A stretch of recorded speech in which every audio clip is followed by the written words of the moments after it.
Stephen F. Austin's Jarvis Anderson is used to running fast and bringing home heavy hardware. He's one of the top 400-meter hurdlers in the country, and he's also deaf.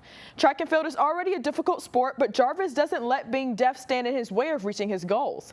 He broke the 4A state 300-meter hurdle record, and he set a high school deaf world record at the Deaf Olympics in the 400 hurdles before heading off to SFA and lowering his personal best to 50.10.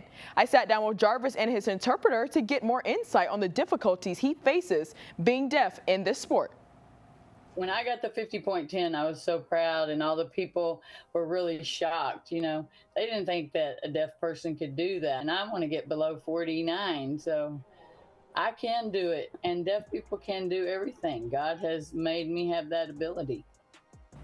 Now, I really want to discuss the Olympics because it was just Olympic trials last week in Oregon for the hearing community. But for you, you decided to go to Deaf Champs instead, which is next week in Taiwan. What was your motivation behind that? I want to go where the deaf culture is. I am deaf, so I do want to try to go to the hearing Olympics.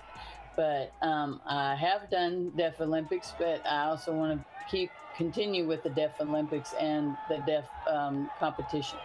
And how has your training and preparation been going for Taiwan, and what are you most excited for?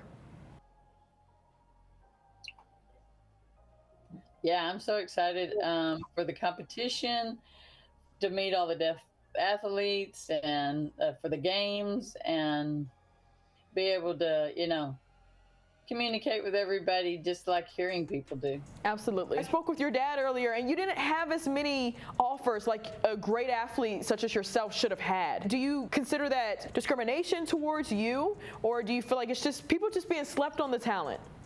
Yeah, I mean, I worked so hard for so many years, all my life, and my dad helped me, Coach Flowers.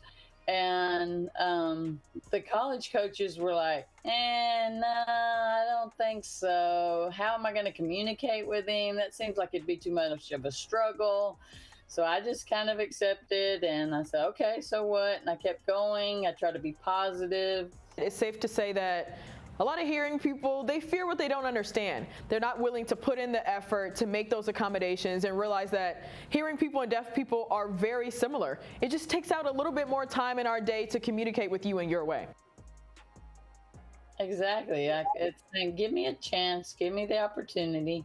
I really want to inspire other deaf athletes and deaf people, and just show their talents and don't worry about the disability, and show the world and connect with each other and support each other.